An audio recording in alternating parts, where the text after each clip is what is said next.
बाळांनो हे बघा, हे कोणतं अक्षर आहे? क. हे कोणतं अक्षर आहे? म. हे कोणतं अक्षर आहे?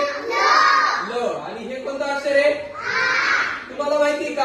आ म्हणजे असतो काना. काय असतो? काना. बघा बरं या कान्याकडे कसा दिसतोय? असं दिसतोय की नाही या काठीसारखा? दांडूक सारखा दिसतोय की नाही काठीसारखा?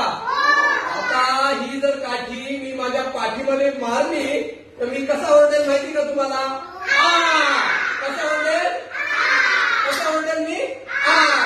आता हीच काठी मी काय करतो, या कच्या पाठीमध्ये मारतो आणि मग याच्या पाठीमध्ये जर कच्या मारली नाही काठी तर क कसा ओरडतो माहिती का?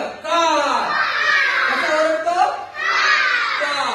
तशी जर मच्या पाठीमध्ये मारली तर म कसा ओरडेल? आणि लच्या पाठीमध्ये मारली तर ल कसा ओरडेल?